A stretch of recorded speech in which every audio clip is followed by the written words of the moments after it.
దేవుడి ఉదయకాలం జూలై మాసంలోని ఆఖరి ఆదివారము మనం ఆయన పరిశుద్ధ మందిరంలో సన్నిధిలో చేరి ఏక హృదయం ఏక ఆత్మతో ఆయన సేవిస్తూ రాబోయే ఆ ప్రభు కొరకు కనిపెడుతూ భూమి మీద ఉన్న ఈ దినాలలో మనకున్న రక్షణ పోగొట్టుకోకున్నట్లు దేవుడు తన సంకల్పం చొప్పున మనల్ని కని ఆయన తన యొక్క కార్యాలను ఈ లోకంలో చేయటానికి మనల్ని ఇంకా ఎక్కువైపు ఆయన మనల్ని సమకూర్చడానికి ఇష్టపడి ఎలాగో ఆరాధనలకు నడిపిస్తాడు కనుక మన సొంత ఇచ్చలు వాంఛలు ఆశలు నెరవేర్చుకోవటానికంటే కూడా దేవుడి చిత్తాన్ని భూమి మీద నెరవేరుస్తూ మనము ఆయన బిడ్డలుగా ఈ లోకంలో ఆ రాబోయే యుగంలో బహుమానాల కొరకు ఇప్పుడు మనం ఆయన కార్యాలు చేయడానికి కావలసిన కృపాశక్తిని మనం పొందుకోవటానికి వాక్యము బైబిలు దేవుడు మనకి ఇచ్చాడు కనుక ప్రపంచంలోని 1000 భాషలకు పైన ఉన్న ఈ బైబిల్ గ్రంథము కంటే మించింది ఏది లేదు. ఏ మత గ్రంథము కూడా దీనికి సాటి రాదు, సాటి ఇక వస్తుందని కూడా మనం ఊహించలేము. మరి ఇప్పటికీ ఒక్కొక్క మత గ్రంథము అవి దాదాపు 100 భాషల్లోకి ట్రాన్స్లేషన్ కూడా కాని ఈ స్థితిలో ఇప్పుడు టెక్నాలజీని ఉపయోగించుకొని కొంచెం స్పీడ్గా చేయొచ్చేమో తప్ప కానీ మరి ఈ యొక్క బైబిల్ మాత్రము ఇది ఆకాశం అంతెత్తుగా మరి ఇప్పటికే అనేక మనుషులను చేరుకుంది కనుక ఈ బైబిల్లో నుంచి మనం చాలా సంగతులను గ్రహించవచ్చు. ముఖ్యంగా మన జీవితంలో మరి ఈ లోకంలో ఉన్నప్పుడు ముఖ్యంగా దేవుని నమ్మిన బిడ్డలకు ఒక సందిగ్ధత ఎప్పుడు ఏర్పడుతుంటుంది. ఈ లోకము పద్ధతిని అనుసరించాలా లేకపోతే దేవుని మాటను అనుసరించాలా? సో ఈ లోకపు మాటలు, ఈ లోకపు పోకడలు, ఈ లోకపు యొక్క జ్ఞానము శక్తి అవి ఉపయోగించిన తర్వాత కూడా చాలామంది ఓడిపోతున్నారని, మరి దేవుని వాక్యము మీద ఆధారపడ్డ వాళ్ళు మరి వాళ్ళ జీవితాల్లో కూడా ఏమీ జరగట్లేదని ఒక అనుమానముతో దేవుని బిడ్డలు ఈ లోకంలో బతుకుతుంటారు. దేవుల్లో సంపూర్ణంగా ఉన్న వాళ్ళు లేకపోతే లోకంలో ఇమిడిపోయిన వాళ్ళు వాళ్లకు చాలా మరి ఆ యొక్క విషయాలలో వాళ్ళకి ఎలాంటి ఇబ్బంది లేదు. కానీ ఈ రెంటికి నడుమ ఉన్నవాళ్ళు అంటే లోకంలో నుంచి బయటకు వచ్చి దేవుని వెంబడిస్తున్న వాళ్ళు దేవుని వెంబడిస్తున్నప్పటికీ కూడా దేవుని వాక్యాన్ని నమ్ముతున్నప్పటికీ ఏదో బయటికి యొక్క సంఘములో ఉండే కొన్ని మరి ఆ యొక్క పద్ధతులను అనుభవిస్తున్నప్పుడు అవలంబిస్తున్నప్పుడు ఏమీ మార్పు కలగట్లేదు. సో కనుక అలాంటప్పుడు ఒక డౌట్ అవుతుంది, నేను దేవుని మార్గంలో నడవాలా లేకపోతే లోకంలో నేను ఆ యొక్క జ్ఞానాన్ని ఉపయోగించుకోవాలి? మరి బ్రతుకులో కష్టాలు, ఇబ్బందులు, ఇరుకులు, వ్యాధులు, ఈ లోకంలో మరి ఎంతో ఆర్థిక కష్టాలు, కుటుంబ సమస్యలు, వీటితో పాటు ఇంకా మరి అనారోగ్య సమస్యలతో బాధపడుతున్న ఒకళ్ళు దేవుని వాక్యాన్ని ఎంతవరకు నమ్మచ్చు? మరి దేవుని వాక్యాన్ని నమ్మటం అంటే అది మన జీవితాల్లో రిస్క్ చేయడమేమో. ఇప్పుడు ఉన్న తాత్కాలిక పద్ధతిలో మనం లోకానుసారంగా దాని ద్వారా మనం ముందుకు వెళ్ళిపోవచ్చు అనుకుంటే దేవుడు అని చెప్తున్నాడు, ఈ లోకపు అన్నీ కూడా మాటలు అవి ఇసుకతో సమానమైనవి అయితే దేవుడి మాటలు అవి మరి రాతితో సమానమైనవి. దేవుడు అంటాడు, మీరు ఈ లోకపు పోకడ, లోకపు యొక్క మాటలు, లోకపు యొక్క జ్ఞానము అవి తాత్కాలికమైనవి. తాత్కాలికమైన వాటి మీద మీరు నడుస్తూ తాత్కాలికమైన వాటి మీద మీ జీవితాలను బేస్ చేసుకొని నడిపిస్తుంటే మీ బ్రతుకు కూడా తాత్కాలికంగానే ఈ భూమి మీద ఇదైపోతుంది. కానీ శాశ్వతమైనది, నిత్యమైనది దేవుని వాక్కు కనుక దాని మీద, దాని యొక్క వాక్యంలో ఉన్న సంగతుల మీద మన జీవితాన్ని మనము ఒకవేళ కట్టుకోగలిగితే చాలా మన బలంగా ఉంటాం. దేవుని వాక్యం చెప్తుంది, పేతురు అంటాడు, మరి గడ్డి ఎండును పువ్వు రాలును కానీ దేవుని వాక్యము నిరంతరము నిలుచునని చెప్తున్నాడు. ఆకాశం భూమి గతించిపోతాయి కానీ నా మాటలు ఎన్నడూ కూడా గతించవని యేసుక్రీస్తు చెప్పాడు. అంటే యేసుక్రీస్తు ఆయన చెప్తున్నాడు మాటలు. ఈ లోకంలో కూడా మన జీవితాల్లోని కష్టాలు, బాధలు, వ్యాధులు, ఈ లోకంలో ఉన్న ఇరుకులు, ఇబ్బందులు, శ్రమలు తప్పించుకోవడానికి లోకం కూడా కొన్ని పద్ధతులను, కొన్ని మార్గాలని, కొన్ని ఆ యొక్క మనము చేస్తే ఈజీగా ఆ యొక్క విడుదల పొందుతాం అనేంత రీతిగా సులువుగా పెట్టినప్పుడు ఒక పెద్ద సందిగ్ధత. దేన్ని గైకొనాలి, దేని మీద మనం ఆధారం చేసుకోవాలి? సరే, మనం ఇప్పటికే రక్షింపబడ్డ బిడ్డలుగా ఉన్నాం కనుక దేవుని బిడ్డలుగా ఆ మార్గంలో వెళ్తే మరి కొంత ఈ మార్గంలో వెళ్తే ఇలాంటిది మనకు వీలు పడుతుందా? చూడండి, మత్తయి సువార్తలో యేసు ప్రభు 7వ అధ్యాయంలో ఆయన చెప్తున్నాడు, ఆయన మాటల్ని పోలుస్తూ ఆయన అంటున్నాడు, యేసు ప్రభు మాటలు అవి ఈ భూమి మీద అవి దేనితో సమానమో ఈ లోకంలో ఉండే వేరే మాటలన్నీ కూడా మరి 7వ అధ్యాయం 24 వచ్చిన ఉంటాడు, కాబట్టి ఈ నా మాటలు విని వాడు చొప్పున చేయు ప్రతివాడు బండ మీద అంటే బండలాగా అంటే స్థిరమైనది, కదలనిది, శాశ్వతమైనది, నీ జీవితంలో నీవు గతించిపోయినా అది ఉండగలిగినంత బండ అది యేసుక్రీస్తు మాట అని యేసు ప్రభు చెప్తున్నాడు. ఇల్లు కట్టుకున్న బుద్ధిమంతుని పోలి ఉంటుంది. ఈ లోకంలో ఎంత చదివి ఎంత జ్ఞానం పొంది కూడా నువ్వు లోకానుసారమైన పద్ధతిని అవలంబిస్తున్నావంటే ఇంకా బుద్ధిహీనుడిగా ఉన్నావు. ఈడియట్ అనే మాట వాడతారు. ఈడియట్ అనే మాట ఎక్కడైనా వాడితే చాలా మనకు బాధ కలుగుతుంది. నేనెందుకు ఈడియట్ని అవుతాను? మరి దేవుడు అంటున్నాడు, ఈ లోక జ్ఞానంతో ఎవరైనా వెళ్ళి మరి దేవుని మాటలు కాక ఈ లోకంలోకి వెళ్ళి ఒకవేళ వాటిని గైకుంటే వాళ్ళు ఈడియట్స్ అని, అంటే బుద్ధిహీనులు అని బైబిల్ చెప్తూ ఉంది. యేసు మాటలు ఇక్కడ రాక్తో పోలవబడి తర్వాత వచనంలో దేవుని వాక్యం చెప్తుంది. ఆ యొక్క 20 వచనం నుంచి, మరి ఈయన మాటలు విని వాడి చొప్పున చేయని ప్రతివాడు ఇసుక మీద తన ఇల్లు కట్టుకున్న బుద్ధిహీనుని పోలి ఉండును. కనుక రాక్కి శాండ్కి, ఆ యొక్క బండకు ఇసుకకు ఎంత తేడా ఉంది. ఇసుక గాలికి వెళ్ళిపోతుంది, అది నీళ్లు పడితే పోతుంది. ఇసుకకు స్ట్రెంగ్త్ ఉండదు, దానికి గట్టితనం ఉండదు. కనుక ఇసుక మీద ఎవరు కూడా ఇల్లు కట్టడానికి ప్రయత్నం చేయరు. ఇసుకను కట్టడంలో వాడతారేమో తప్ప దాని మీద కట్టడానికి ఎవరు తెగించరు. వాళ్ళ యొక్క జీవితము, వాళ్ళ యొక్క కష్టార్జితము, వాళ్ళ సొమ్ము, వాళ్ళ డబ్బు సర్వము నాశనం అయిపోతుంది. కనుక ఎవరు కూడా ఇసుక మీద ఇల్లు కట్టడానికి ఈ లోకంలో వాళ్ళ కష్టార్జితాన్ని పెట్టి అలాంటి గొప్ప రిస్క్ చేయరు. దేవుడు అంటున్నాడు, మీ జీవితం కూడా అలాంటిదే. మీరు తీసుకెళ్ళి ఇసుక మీద కడితే మీరు ఈడియట్స్, బుద్ధిహీనులు అయి ఉంటారు అని దేవుడు చెప్తూ, మరి నా మాటలు రాక్ అంటే ఆ యొక్క బండలాగా ఉంటాయి, దాని మీద కట్టింది అది ఏమొచ్చినా, వానొచ్చినా, వరదొచ్చినా కొట్టుకొని పోదని చెప్తుంటే, ప్రియ దేవుని బిడ్డలారా, ఎందుకు నేను ఈ మాటలు ఉదయకాలం చెప్తున్నానంటే, మన జీవితంలో అనేక సార్లు సందిగ్ధం, కానీ కొంతకాలము ఆ యొక్క వేవరింగ్ లేకపోతే అటు ఇటు కదలటము ఉన్నప్పటికీ ఏదో ఒక సమయంలో నీ బ్రతుకులో ఒక తీవ్ర నిర్ణయం చేసుకొని, ప్రభువా ఏదొచ్చినా పర్వాలేదు, నీ యొక్క బండ మీద అయినంటే వాక్యం మీద నా బ్రతుకును కట్టుకుంటాను. తర్వాత ఇక అప్పుడు వెంటనే ఫలం ఇవ్వదు. మనకు ఎప్పుడు ఇన్స్టాంట్ రిజల్ట్స్ కావాలి కనుక, అప్పుడప్పుడే మనకు ఆ యొక్క ప్రతిఫలం కావాలి కనుక, అలాంటి ప్రతిఫలం ఇచ్చే లోకం ఎప్పుడు కూడా ఆకర్షిస్తూ ఉంటుంది. దేవుడు ఎప్పుడు అట్లా ఆకర్షించాడు. ఆయన ఎప్పుడు మోసం చేయడు, ఆయన దగా చేయడు. కనుక ఆయన చెప్తున్నాడు, నా మాటల మీద నిలబడితే మరి ఇసుకను తవ్వటానికి ఎంతసేపు పడుతుంది? ఇసుకను చేత్తోను కూడా తోడేసుకోవచ్చు. చేత్తోను కూడా తోడుకొని దాంట్లో మరి పిల్లర్ వేసో లేకపోతే ఇంకా ఏదో ఇసుక. కానీ రాక్ నేను డ్రిల్ చేయాల్సి వస్తుంది. రాకు చేత్తో కాదు కదా, నీ దగ్గర ఉన్న పనిముట్లు కూడా అవి పట్టమని ఇరిగిపోతాయి. రాక్ను డ్రిల్ చేయడం అంటే చాలా కష్టం అది. కానీ ఒక్కసారి రాక్ను డ్రిల్ చేయగలిగితే, దాని మీద బేస్ తీసుకోగలిగితే, దానికి నువ్వు అటాచ్ కాగలిగితే, దానికి అనుసంధానం కాగలిగితే మళ్ళీ నిన్నెవ్వరూ కదపలేరు. మరి దేవుడు అంటున్నాడు, మరి దేవుడు కూడా చెప్పట్లేదు నా దగ్గరికి వస్తే ఇన్స్టాంట్ రిజల్ట్స్ ఉంటాయని, ఎప్పుడూ చెప్పట్లేదు. మీకు శ్రమ కలుగున లోకములు అయినను ధైర్యం తెచ్చుకోండి, నేను లోకమును జయించున్నానని చెప్పు. సో దేశ మాటలకి, యొక్క లోక మాటలకి మనము ఇన్స్టాంట్ తొందర రిజల్ట్స్ కొరకు లోకం వైపు వెళ్తున్నప్పుడల్లా దేవుడు మన వైపు అలాగున ఉండి చూస్తుంటాడు, ఏమి చేయలేడు. కనుక ప్రియ దేవుని బిడ్డలారా, దేవుని వాక్యం ఉదయకాలంలో దేవుడి మాటల్లో మంచి ఒక 2 అంశాలు ఈరోజు నేను చూపిస్తాను. దేవుడి మాటల మీద మనం ఒకవేళ మన బ్రతుకును మనం కట్టుకుంటే, దాని మీద ఆధారపడితే, దాని అందు విశ్వాసం వస్తే ఒక 2 సూపర్ బెనిఫిట్స్ బైబుల్లో ఉన్నాయి. అవి దేవుని యొక్క వాక్యంలో చూస్తే, మనం దానియేలు గ్రంథము తీస్తే, దానియేలు గ్రంథము అది తీసి ఉంచండి. అదంతా చదివి మనం ఇప్పుడు ఒక్కొక్క వచనము ఆ భాగాలను తీసే సమయం అయితే లేదు. కానీ మరి ఆ యొక్క దానియేలు గ్రంథము మరి తెరవబడ్డప్పుడు యూదుల యొక్క దుస్థితి, యూదుల యొక్క గతి, యూదుల యొక్క మరి ఆ యొక్క జీవితంలోని ఒక యూదులనే జాతి యొక్క సర్వనాశనం జరిగినట్టు మొదలు పెడుతుంది దానియేలు గ్రంథం. పాత నిబంధనలో హెస్కేలు తర్వాత ఉంటుంది, మరి యెషయా గ్రంథం తర్వాత హెస్కేలు వస్తుంది, హెస్కేలు తర్వాత దానియేలు గ్రంథం ఉంటుంది, డానియల్, బుక్ ఆఫ్ డానియల్. అయితే ఆ దానియేలు గ్రంథంలో మరి ఆ యొక్క యూదుల యొక్క పతనం ఉంది. నెబుకద్నెజర్ అనే రాజు వచ్చి ఆ యొక్క దేశాన్ని తుత్తునీలుగా చేసి అనేకులను చెరలోకి తీసుకొని వెళ్ళిపోయాడు. అలాగే అనేకులను చెరలోకి తీసుకొని పోయినప్పుడు దేవుడు మమ్మల్ని తృణీకరించాడు, దేవుడు మమ్మల్ని విడిచిపెట్టేశాడు, దేవుడు మమ్మల్ని అప్పచెప్పేశాడు, దేవుడు మా దేశాన్ని నాశనం చేశాడు, దేవుడు మమ్మల్ని బానిసలుగా అప్పచెప్పాడు అని చెప్పి యూదులంతా కూడా యుద్ధంలో ఓడిపోయి పరరాజు వచ్చి వాళ్ళను పట్టుకొని పోతున్నప్పుడు ఆ రాజు అనేకులను మరి తీసుకొని వెళ్ళాడు తన దగ్గర, తన దేశంలో పని చేయించుకోవడానికి.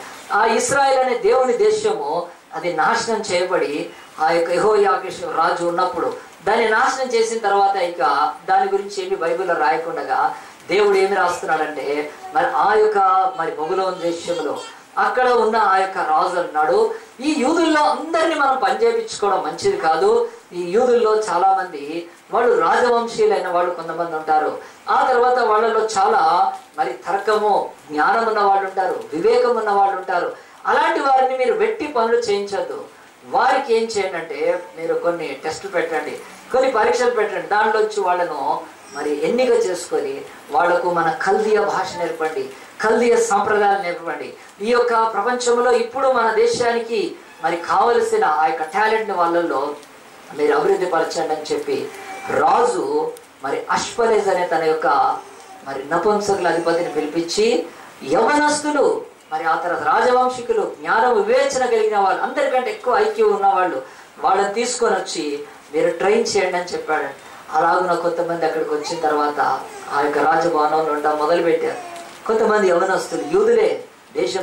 అప్పుడు వాళ్ళ బ్రతుకుల్లో ఏమందంటే మేము తృణీకరింపబడ్డ వాళ్ళము, మేము విడవబడ్డ వాళ్ళము, మా తల్లిదండ్రులు, మా అన్నదమ్ములు, మా చెల్లెలు, మా దేశస్తులు అందరూ కూడా దేవుని చేత విడవబడ్డారు. కనుక మనం ఇక్కడ వచ్చినాక ఇంకా మన దేవుడిని పూజించడం అవసరమా, మన దేవుడిని ఆరాధించడం అవసరమా అని అనుకోలేదు. కానీ వాళ్ళు ఏం చేస్తున్నారంటే ఆ యొక్క రాజు దగ్గర వాళ్లకు కొన్ని మరి పరీక్షలు పెట్టినప్పుడు మరి వాళ్ళకు గేట్ పెట్టారు, పాస్ అయిపోయారు. నీట్ పెట్టారు, పాస్ అయిపోయారు. ఆ తర్వాత మీట్ పెట్టారు, మీట్ వద్దన్నారు. మీట్ కొత్త ఎగ్జామ్ ఉందండి అన్నారు. ఇదేంటి మీట్ ఎగ్జామ్, మేము రాయమన్నారు.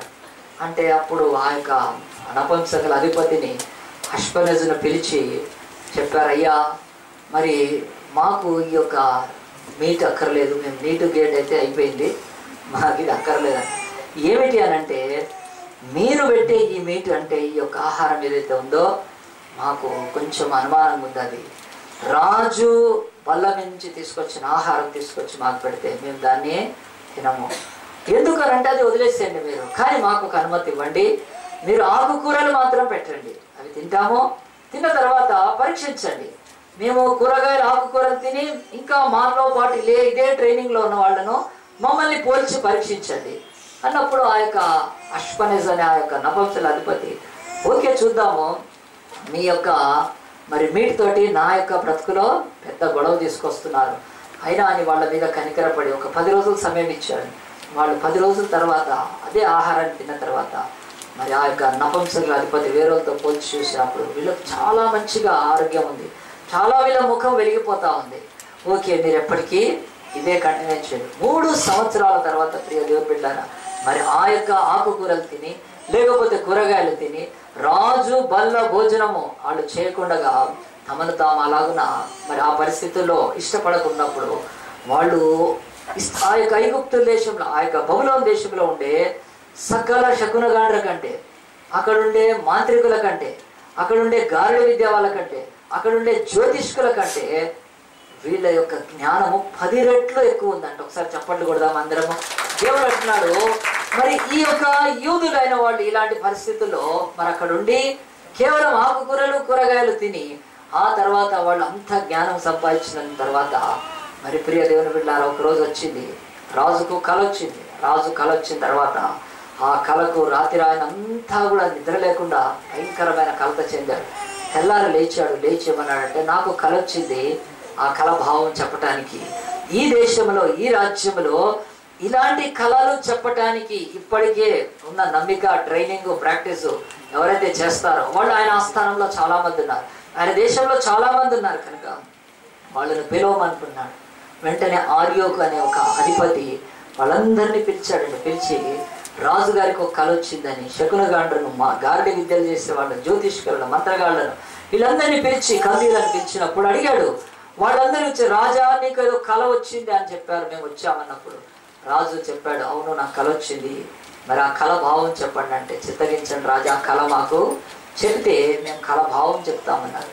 అప్పుడు రాజు అన్నాడు ఆ కళ నేను మర్చిపోయాను, థ్యాంక్స్ అన్నాడు. అయ్యో కళ మర్చిపోయాను కానీ మీరు కళ భావం కళ చెప్పి కళ భావం చెప్పాలన్నారు. అప్పుడు ఆ యొక్క కల్దీయులు కానీ మాంత్రికులు గారడి విద్య జ్యోతిష్కులు అన్నారు ఇది ఎక్కడ రాజా, ఇది ఎట్లా సాధ్యమో, నువ్వు కళ చెప్తే మేము భావం చెప్తాం కానీ కళ మేము చెప్పడానికి అది వీలు పడుతుందా, నువ్వు కలగన్నావు నువ్వు చూసావు మేము చెప్పగలుగుతామా అని చెప్పి ఆ యొక్క రాజు ఎప్పుడైతే వాళ్ళు ఇంకా సమయం కాలహరణ చేస్తూ ఉంటుంటే చెప్పాడు. ఏమంటే మీరు నా దగ్గర మరి ఈ యొక్క ఉపాయముగా సమయాన్ని గడుపుతూ ఉన్నారు. మీరు నిజంగా నా కళ చెప్పగలిగితేనే అసలు కళ భావం చెప్పేవాళ్ళు అనుకొని నేను నమ్ముతాను. నేనేదో కళ చెప్తే మీరు భావం చెప్పడం ఏంటిది? అయినా మటుకి మీరు ఆ కళ భావం చెప్పకపోతే మీలో ఏ ఒక్కడు బ్రతికుండాలని ఒక రాజు ఆజ్ఞ శాసనం పెట్టేశాడు. ఆజ్ఞ బయలుదేరింది.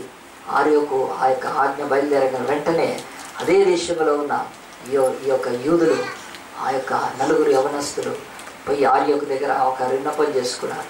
అయ్యా మాకు కొంచెం సమయం ఇవ్వండి, ఆ కళ ఏదో మేము చెప్తాం అని అన్నప్పుడు, సమయం ఇవ్వబడ్డప్పుడు వెళ్ళి ఆ యొక్క యూదుల్లో 4 ఒక అతను లీడ్ తీసుకొని ప్రార్థన చేశాడు. తర్వాత వాళ్ళకు ప్రార్థన చేయబడి తర్వాత వాళ్ళు వెళ్ళి ఒకరోజు రాజు ఎదుట నిలబడ్డారండి.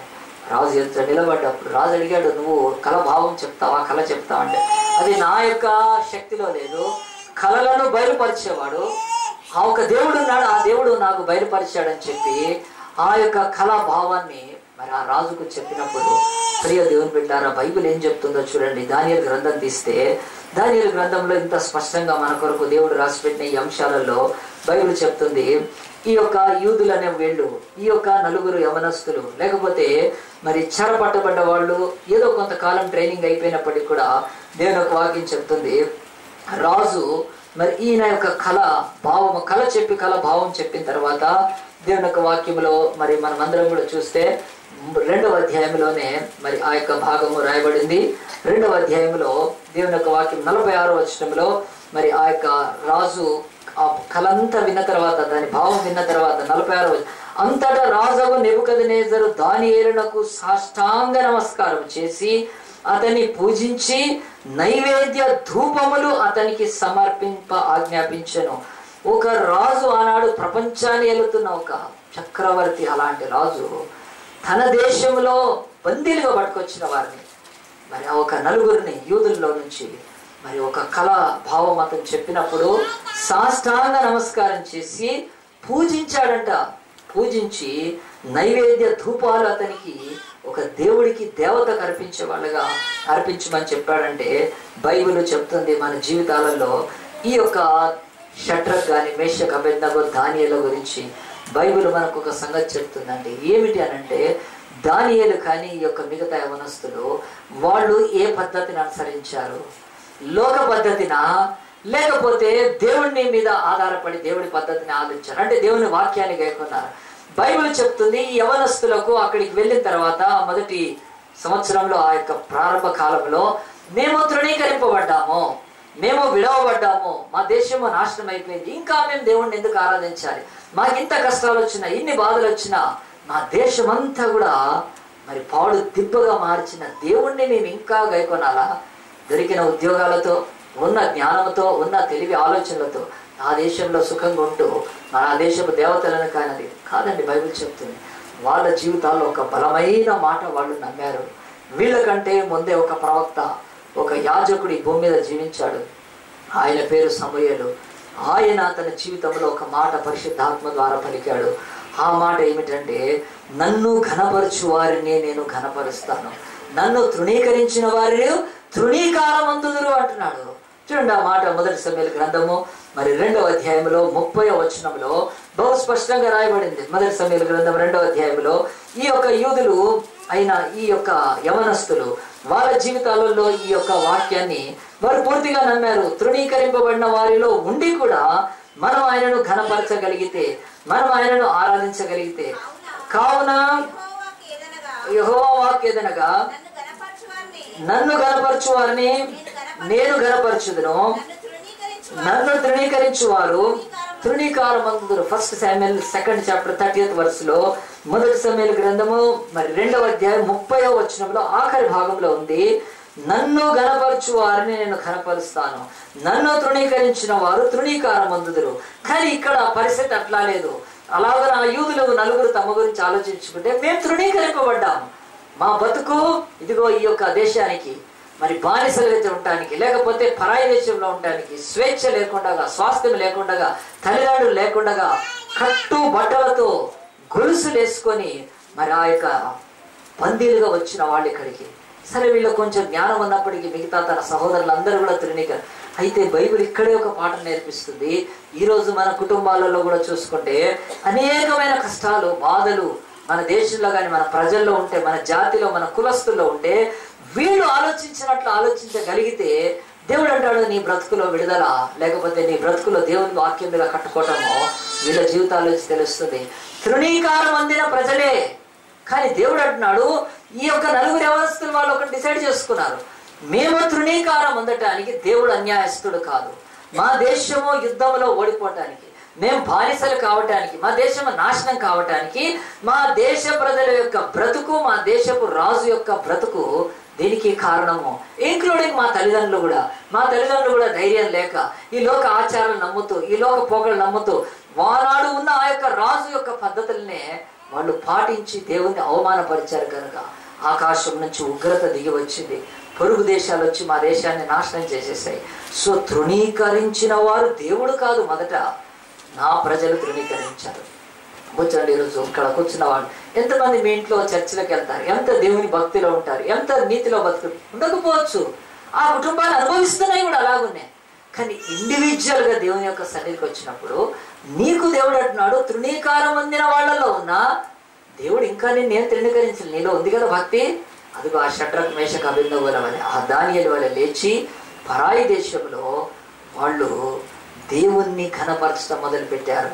తమ దేశంలో, తమ ఇంటిలో, తమ రాజ్యంలో తమ ప్రజలు దేవుణ్ణి పచ్చిగా తృణీకరించి ఆయన తృణీకారం పొంది బానిసలైపోతే మరి అదే బానిసలుగా ఉండాల్సిన వీళ్ళు ఒక రాజు చేత మొక్కబడుతున్నాడండి. ఎంత గొప్ప సంగతి కదా. ఆలోచించండి. దేవుడు అంటాడు మనందరం తృణీకరింపబడ్డ వాళ్ళమే. కానీ తృణీకరింపబడ్డ వాళ్ళం ఎందుకనంటే మన పూర్వీకులు, మన పితరులు, మన ఇంటి వాళ్ళు చేసేదానికి ఈరోజు మన ఇంటి పరిస్థితులు అలాగ ఉంటాయి. అది ఏ సమస్య అయినా సరే దేవుడు అంటాడు నీకు ఎక్సెప్షన్, నిన్ను ఇంకా తృణీకరించలేదు దేవుడు, నువ్వు వాళ్ళలో ఉన్నావు. నువ్వు లేచి షడ్రక్ మేషక్ అబేద్నెగోల వలె ఆహారముతో పాటు తినే ఆహారములో రాజు భోజనపు బల్ల మీద నుంచి తీసుకొని వచ్చినాయి.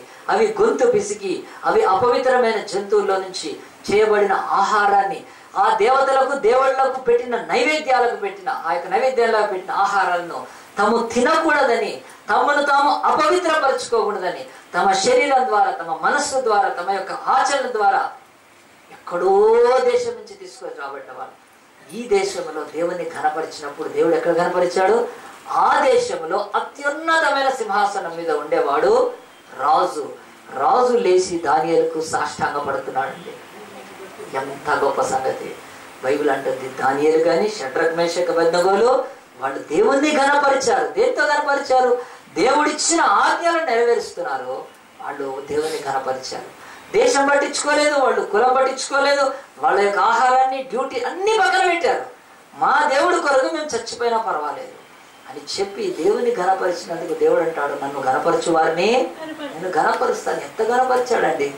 ఆ దేశపు రాజు సాష్టాంగపడి పూజించి నైవేద్యం అర్పించి ఆయన ఒక మాట అన్నాడు, వీళ్ళ దేవుడే దేవుడు అని చెప్పాడు. మామూలు దేవుడు కాదండి. నేను వాక్యం చెప్పడానికి ముందు ఒక విషయం చెప్తాను. ఒక సిస్టర్ గుంటూరులో ఉంది. ఆమె మరి రైల్వేస్లో పనిచేస్తున్నప్పుడు చాలా కాలం అలాగున ముందుకు వెళ్తూ ఉంది. ఉద్యోగం చేసుకుంటుంది, భర్త, పిల్లలు అలాగున ఉన్నప్పుడు తర్వాత మరి వాళ్లకు వీళ్లకు ప్రమోషన్లు వస్తున్నాయి. ప్రమోషన్లు వచ్చినప్పుడు వాళ్ళ యొక్క రికార్డ్స్ అన్ని చెక్ చేస్తుండే సడన్గా ఆ యొక్క సిస్టర్ని ఏం చేశారంటే ఒకరోజు ఆఫీస్లో పిలిచి ఏం చేశారంటే ఆమె రికార్డ్స్ అన్ని కూడా చూస్తున్నప్పుడు దాంట్లో తేలింది ఏంటంటే ఆమె హిందూ అని ఉందండి. అక్కడ ఈయనేంటి ఎట్లా రికార్డ్ చేశారు, జాయిన్ అయ్యి చాలా సంవత్సరాలు అయిపోయింది అని చెప్పి ఆ యొక్క రికార్డులో చూస్తే హిందూ అని ఉంటే చెప్పింది నేను హిందువుని కాదండి, నేను క్రిస్టియన్ని అని చెప్పినప్పుడు వాళ్ళు ఇన్ని రోజులు ఆఫీస్లో వాళ్ళకి తెలియదు. ఆ రికార్డ్స్ చూసే వాళ్ళు ఎవరైతే అడ్మినిస్ట్రేటర్ వాళ్ళు అన్నారు ఎందుకు ఇప్పుడు మార్చుకుంటావు, నీకు మంచి ప్రమోషన్ వస్తుంది కదా, మరి త్వరలోనే రాబోతుంది, ఉండని అట్లనే ఉండని అంటే ఆమె లేదండి అట్లా నేను అని మీరు ఆలోచించుకోండి, నేను తొందరపడి దాన్ని మార్చాలని చెప్పి ఆయన చెప్తే ఇంటికి వెళ్ళాక ఆలోచించింది. నిజంగా అంటే తనతో పాటు పనిచేసే వాళ్ళకి చాలామందికి మంచి ఆ యొక్క ప్రమోషన్స్ వస్తున్నాయి. మరి అక్కడ ఉన్న నేనైతే క్రైస్తవురాలని, నేను చర్చికి వెళ్తూ ఉంటాను, బైబిల్ పట్టుకుంటాను. ఆఫీస్లో రికార్డ్ ఏంటి అట్లా ఉంది, తప్పుడుగా రాశారు ఆ రోజు, మరి ఎట్లా జరిగిపోయిందో అది. మరి వచ్చి ప్రార్థన చేసుకొని పోయి తెల్లారి చెప్పింది లేదండి నేను క్రిస్టియన్గానే ఉంటాను, ఆలోచించుకోమని చెప్పాను, నీకు ప్రమోషన్స్ ఇక రావాలి, రాకపోయినా పర్వాలేదని. మరి ఆ యొక్క కొట్టేపించి క్రిస్టియన్ అని రాపించిన తర్వాత ఇక ఏమి ప్రమోషన్ రాలేదండి. వేరే వాళ్ళు అటు ఇటు వచ్చినప్పుడు అప్పుడు మనసులో నేను చేసింది కరెక్టా కాదా. అతను చెప్పాడు కూడా, నువ్వు ప్రమోషను వస్తుంది ఉండని ఇండు అంటే ఏముంది కదా, ఎప్పుడైనా ఎవరైనా అడిగినప్పుడు ఆ బొట్టు పెట్టుకోవాల్సి వస్తాయిదండి. ఏం ఎంక్వైరీ ఉండదు, చాలా సర్వీస్ అయిపోయింది అప్పటికి. ఎంక్వైరీ కూడా ఏమీ అవ్వదు, అసలు అవసరం కాదు కూడా. కనుక ఆమె పేరు కూడా అంత క్రిస్టియన్ పేరు ఏమి కాదు, ఎలిజబెత్ మేరే లాగలేదు.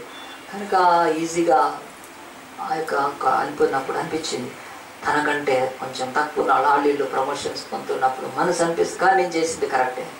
కొన్ని రోజులైందండి, ఒకరోజు ఆఫీస్లో అద్భుతం ఆశ్చర్యం దేవుడు చేశాడు. మరి అక్కడ సూపరింటెండెంట్ కావడానికి ఆ యొక్క సిస్టర్ జీవితంలో దేవుడు ఆ యొక్క మార్గాన్ని తెరిచినప్పుడు దానికి కావాల్సిన క్వాలిఫికేషన్ ఎవరికీ లేదండి. ఈ సిస్టర్కి మాత్రమే ఆ క్వాలిఫికేషన్ ఉన్నప్పుడు సడన్గా వాళ్ళందరికంటే పైకి వెళ్ళిపోయిందండి. హల్లెలూయా, చప్పట్లు కొడదామని దేవుడికి చెప్తున్నా. దేవుడు నిజంగా జరిగేది చెప్తున్నాను నేను బైబిల్ పట్టుకొని. ప్రియ దేవుని బిడ్డలారా, బైబిల్ అంటుంది, నన్ను తృణీకరించిన వారు తృణీకరం అంటారు, కానీ నన్ను ఘనపరిచిన వారిని నేను ఘనపరుస్తానంటే లోకపు పద్ధతి త్వరగా తాత్కాలికమైన వాటిలో పడుతూ లేస్తూ ఉన్న దేవుడు ఆయన మన నిబంధన దేవుడు. ఆయన రాక్ ఆఫ్ ఏజెస్ కనుక బండ మీద యేసు మాటలను, బండ లాంటి క్రీస్తు బండ లాంటి మాటలు ఆయన మాటల మీద మన బ్రతుకును కట్టుకుంటే బైబిల్ అంటుంది ఈరోజు దేవుణ్ణి నమ్మిన తర్వాత మనం ఏ స్థితికి వెళ్తాం? రాజులు సాష్టాంగ పడే స్థితికి వెళ్తాం. చూడండి, దానియేలు గ్రంథంలో ఇంకొక మాట చూపిస్తాను. ఆ యొక్క రాజు నోరు తెరిచి పలికిన మాటలేంటి? ఈ లోకములో ఆ రాజు మరి అనేక దేవుళ్లను దేవతలను ఆరాధించినప్పటికీ ఈ దేవతలకు దేవుళ్ళ కంటే కూడా ఆయన ఈ యొక్క దానియేలు దేవుణ్ణి ఆయన ఘనపరిచేయమంటున్నాడు. దానియేలు యొక్క దేవుడు ఏ దేవుడై ఉంటాడు? ఈ దేవుడు కంటే మించిన వాడు ఎవడైనా ఉన్నాడా? ఈ దేవుడు వంటి వాడు ఎవడైనా ఈ లోకంలో కనిపిస్తాడా అని చెప్పినప్పుడు దేవుని యొక్క వాక్యం చెప్తుంది, మనము దేవుని బిడ్డలుగా ఈ లోకంలో ఉన్నప్పుడు ఈ యొక్క దేవుడి యొక్క శక్తిని, దేవుని యొక్క కృపను పొందుకున్న తర్వాత ఆయన అంటాడు, ఈయన దేవుడు కాదు, ఈయనకు దేవతలకు దేవుడు అని చెప్పి ఆ యొక్క రాజు చెప్తున్న మాటలోనే చూపిస్తాను. చూడండి, 2వ అధ్యాయము 47వ వచనం చూద్దాము. మరియు రాజు, ఈ మర్మమును బయలుపరచుటకు నీవు సమర్థుడవైతివే. నీ దేవుడు దేవతలకు దేవుడును రాజులకు ప్రభువును మర్మములు బయలుపరచువాడై ఉన్నాడని దానియేలునకు ప్రత్యుత్తరం ఇచ్చాను. ఈ రాజు ఏం మాట్లాడుతున్నాడండి? ఒక 2వ అధ్యాయంలో 47వ వచనంలో, ఈ మర్మము బయలుపరచుటకు నీవు సమర్థుడవైతివే, నీ దేవుడు దేవతలకు దేవుడు అనే మాట వాడు. ఎవరి దేవతలని? ఈ లోకంలో నువ్వు నమ్మే దేవుడు. ఈ చర్చకు వస్తూ యేసు ప్రభుని ఆరాధిస్తున్నవే, ఈ యెహోవా యేసుక్రీస్తు అనే దేవుడు ఆయన దేవుడు మాత్రమే కాదు, సకల దేవతలకు దేవుడు. ఈరోజు కుప్పలుగా ఆధార్ కార్డు లేని దేవుళ్ళు కదండి, ముక్కోటి దేవతలు అని చెప్పుకుంటున్నారు. వీళ్ళంతా ఒకప్పుడు దేవుని దగ్గర నుంచి పడిపోయిన వాళ్ళే. వాళ్ళకప్పుడు ఆయన దూతలు. వాళ్ళు సృష్టించలేదు ఏమి, వాళ్ళు సృష్టింపబడ్డ వాళ్ళు మాత్రమే. కనుక ఇన్ని కుప్పలుగా ప్రతి కొండ మీద, ప్రతి రోడ్డు మీద, ప్రతి చౌరస్తాలో, ప్రతి ఒక్క లోయలో, ఆ చివరికి ఆ యొక్క భయంకరమైన పర్వతాల, మంచు పర్వతాలలో కూడా పడిపోయారు. ఎక్కడోళ్ళు అక్కడ పడిపోయిన ఈ దేవతలంతా ఒకప్పుడు దేవుడి సముఖంలో ఆయన దూతలు. కనుక ఈ భూమి మీద పడి మిగిలిన అరకొర శక్తులతో, అది కూడా ఎక్కువసేపుగా దేవుడు మన ముందు నడవదు ఆ శక్తి. కానీ అజ్ఞానులు ఈ లోకములో సృష్టికర్తను వదిలిపెట్టి సృష్టిని పూజించే వాళ్ళు ఉంటారు చూడండి, అజ్ఞానులు. వాళ్ళ ఎదుట దేవుళ్ళు దేవతలుగా చలామణి అవుతున్నా ఈ లోకంలో దేవుడు అంటున్నాడు, నువ్వు ఎవరిని గైకుంటావు? దేవుని యొక్క వాక్యం చెప్తుంది, ఈ లోకపు సృష్టింపబడిన వాటి, పడిపోయిన వాటిని దేవతలు అనుకుంటే బైబిల్ చెప్తుంది ఈరోజు దేవతలకు దేవుడు. ఆయన మన దేవుడు మామూలు దేవుడు కాదు, దేవతలకు దేవుడు అయి ఉండి ఆయన ఈ లోకాన్ని ఆయన నిర్వహిస్తున్నాడు. అలాంటి దేవుడి దగ్గరకు వచ్చినప్పుడు నీ బ్రతుకులో 2 ఉంటాయి, as by spiritual or by carnal. అంటే శరీరంతో నువ్వు వెళ్ళి ఈ లోకంలో ఏదైనా ఒక పని చేస్తే, ఆ సిస్టర్ కూడా ఆ గుంటూరులో రైల్వేస్లో పనిచేస్తూ, నేను ఒకవేళ శరీరరీతిగా, లోకరీతిగా మనుషులు చెప్పినట్టుంటే ఆమెకు ఆ ప్రమోషన్ వచ్చేది కాదు. దేవుడు ఇస్తాడు, ఆయన అందరికంటే ఎక్కువ తీసుకొని నేను పైకి వెళ్ళి తీసుకొని వెళ్తాడు. కానీ నువ్వు ఒక్కటి గుర్తుపెట్టుకోవాలి, ప్రభువా నా ప్రజలు, మా ఇంట్లో వాళ్ళు కూడా ఇంకా విగ్రహాలను ఆరాధిస్తున్నారు, ఇంకా నా ఇంట్లో వాళ్ళు క్రిస్టియన్స్ అయినా భయభక్తులు లేకపోతే దేవుడు నీకు ఛాన్స్ ఇస్తున్నాడు. దానియేలు వలె నీ ఎదుట రాజులను సాష్టాంగ పరుస్తాను, దానియేలు వలె దేశం మీద అత్యున్నతమైన స్థానాన్ని నిన్ను తీసుకెళ్తాను.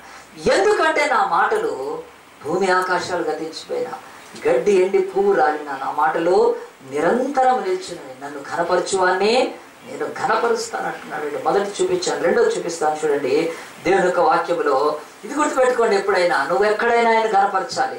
ఆయన ఘనపరిచినప్పుడే నిన్ను ఘనపరుస్తాడు. కనుక ఆయన ఘనపరచడంలోని ఆ యొక్క స్వభావాన్ని మన జీవితాలలో దేవుని వాక్యం మీద కట్టుకోవడం మొదలు పెట్టినప్పుడు మన జీవితాల్లో ఘనత అనేది మనల్ని వెంటాడుకుంటూ వస్తుంది. కనుక రెండవది దేవుని యొక్క వాక్యంలో యెషయా గ్రంథము 38వ అధ్యాయం తీస్తే ఇక్కడ కూడా దేవుని యొక్క వాక్యం ఒక మాట సెలవిస్తుంది. అదేమిటంటే, ఇశ్రాయేలును పరిపాలించిన అతి మంచి రాజుల్లో హిజ్కియా అని ఒక రాజు ఉన్నాడండి.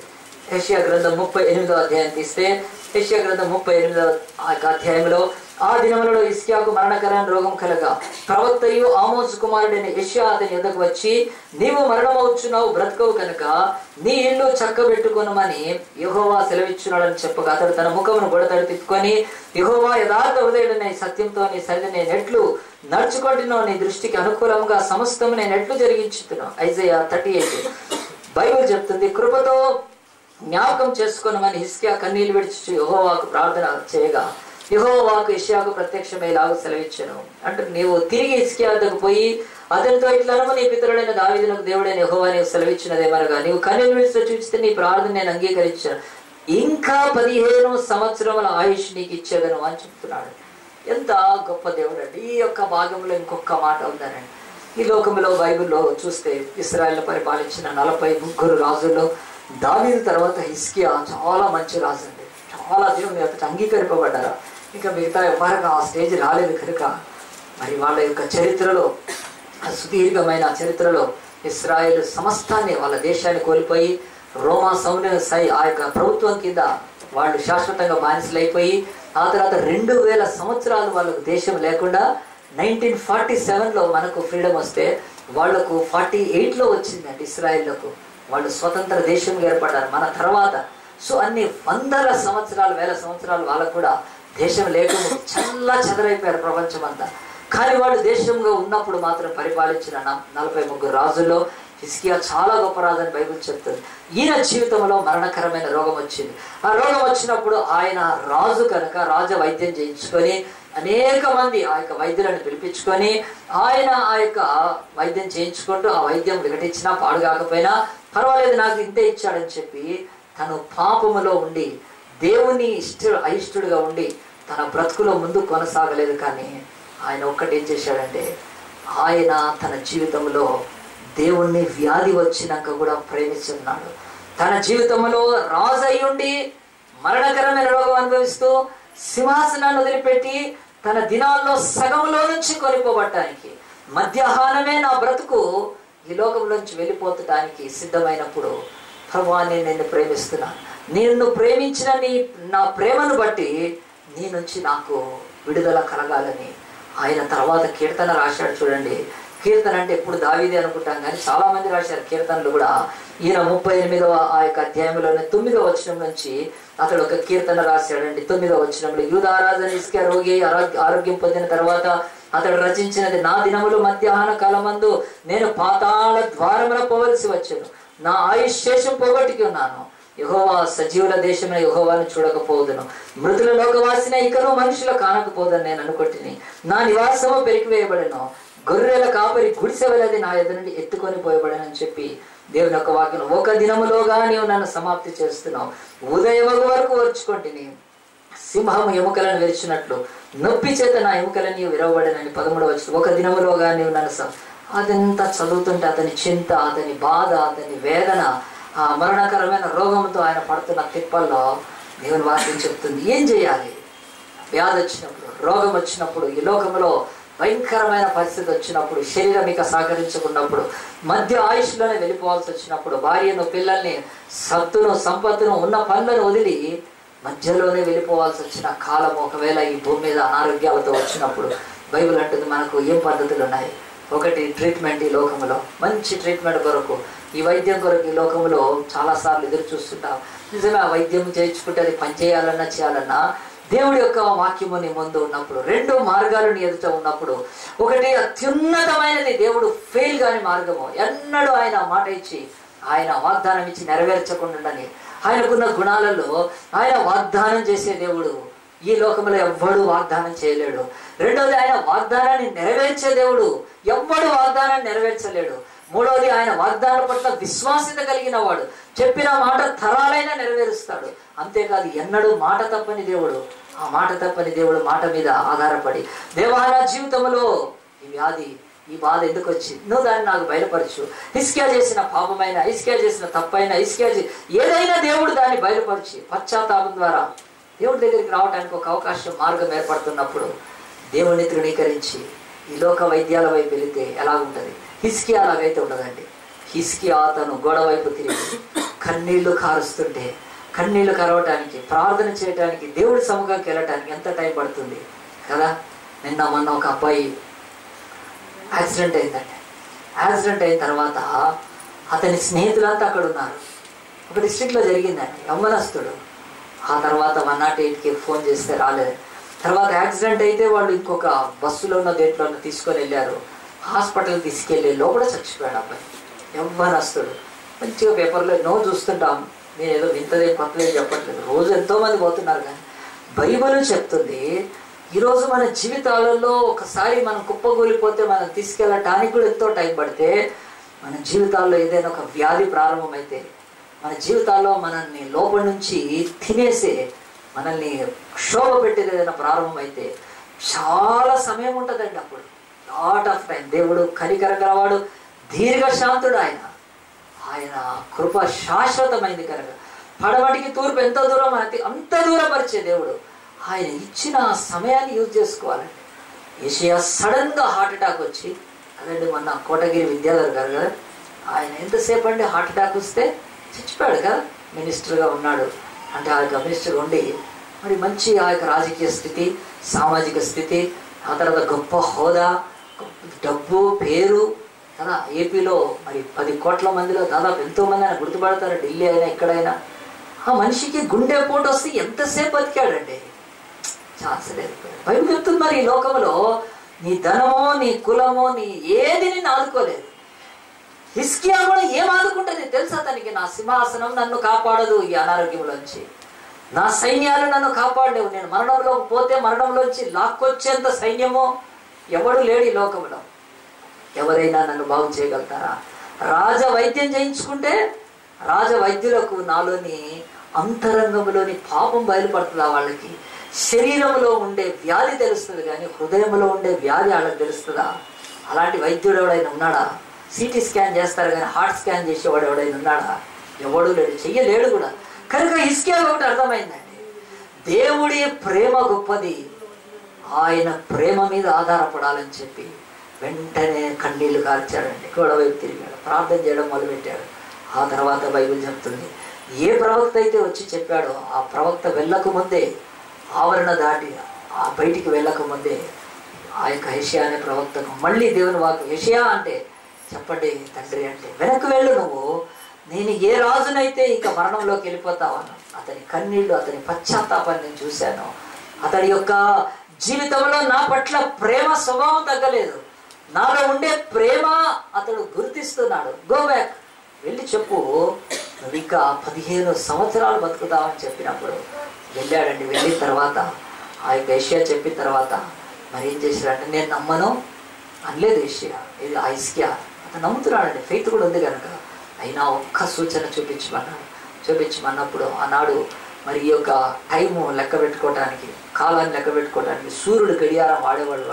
అది అట్లా మెట్లు ఎక్కుతూ ఉన్నప్పుడు సూర్యుడు మరి ఆ యొక్క మెట్ల మీద ఆ నీడ పడుతున్నప్పుడు దాన్ని బట్టి వాళ్ళు ఒక క్లాక్ ఆనాడు ఉండేది. మరి బైబిల్ చెప్తుంది, మరి ఏం చేసినట్టే ఆ యొక్క మెట్లు అవి వెనక్కి వెళ్తుంది. ఆ యొక్క సన్ లైట్, ఆ యొక్క షేడ్ ఏదైతే ఉందో అది బ్యాక్ వెళ్ళటమో కళ్ళారా చూపించాడండి. ఇంపాసిబుల్ మనం ఆ యొక్క సూర్యుడితో పడేదాన్ని ఈ లోకంలో టెక్నికల్గా ఏవో అవి చేయొచ్చు, కానీ ఆ యొక్క మెట్ల మీద పడుతున్న ఆ సూర్యుడి నీడ వాళ్ళ యొక్క మెట్లలో వెనక్కి వెళ్ళేటట్టు చూపించాడు. ఆహా, దేవుడు నన్ను బతికిస్తాడని చెప్పి ఆ తర్వాత ఆయన కీర్తన రాయడమే కానీ తర్వాత బతికి ఆయన దేవుని యొక్క సన్నిధిలో నెమ్మదికి లోకంలోంచి వెళ్ళిపోతే బైబిల్ ఒకటి చెప్తుంది. తీద్దామా మనము 91వ కీర్తన చూడండి, బైబిల్ అంటుంది ఇక్కడ ఇచ్చాడు ఆ వాక్యానికి మూలము కనుక హిజ్కియా అయినా ఇంకెవరైనా సరే మన జీవితాలలో దేవుడి వాక్యం మీద ఈ స్థలాలలో నువ్వు నిజంగా నమ్మినప్పుడు ఏం జరుగుతుంది? 91వ కీర్తన 14 అతడు నన్ను ప్రేమించుచున్నాడు కనుక నేను అతన్ని తప్పించేదను.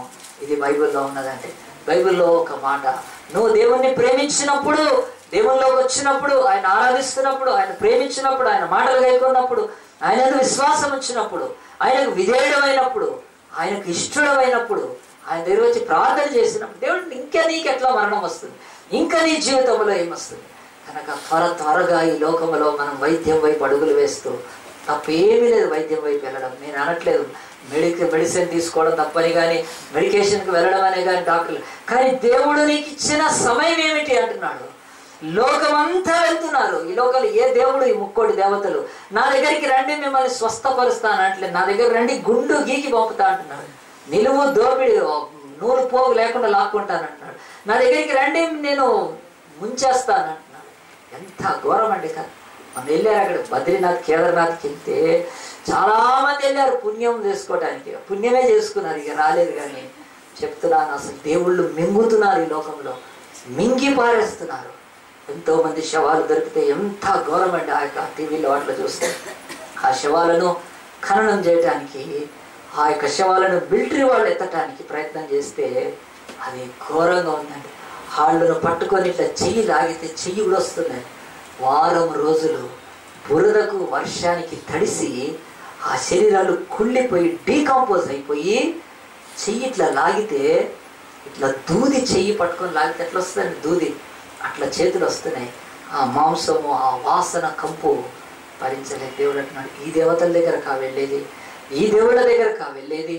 దేవుడు అంటున్నాడు, మీరు నన్ను ప్రేమించినప్పుడు నేను తప్పిస్తాను. ఈ లోకంలో ఏ దేవుడికి దేవతకి మరణం నుంచి తప్పించి ఆ యొక్క శక్తి లేదు కనుక నమ్మండి. హిజ్కియా తను దేవుడి పట్ల ప్రేమను కలిగి ఉన్నాడు. అతడు నన్ను ప్రేమిస్తున్నాడు కనుక నేను అతను తప్పిస్తాను. తప్పించడానికి అది మరణమే కాదు, ఇంకా మరణం ఒక అత్యుత్తమం, ఇంకా ఏదైనా నీ జీవితంలో తప్పిస్తాడంటే. ఒక జరిగిన సంఘటన, ఒక ఇంటిలో ఒక ఆయనకు సిక్ అయిపోయాడు, చాలా అనారోగ్యం అయిపోయిన తర్వాత ట్రీట్మెంట్ చేశారు. ఆ ట్రీట్మెంట్ మొదలైంది, అంతకంతకు డిట్రేట్ అవుతున్నాడు, ఆరోగ్యం పాడైపోతుంది. పాడైపోయాక భార్య, తర్వాత ఇంట్లో వాళ్ళు, తల్లి తండ్రులు అందరూ కూడా అతని గురించి చాలా మంచి శ్రద్ధ తీసుకున్నారు. చివరికి ఆ ట్రీట్మెంట్లో తేలింది ఏంటంటే అతనికి బ్లడ్ కావాలి, ఆ బ్లడ్ దొరకట్లేదు. ఆ బ్లడ్ దొరకకపోతే ఇక మనిషి బతికేది లేదు. ఆ తర్వాత ఎంత ప్రయత్నం చేశారండి, చేసారు.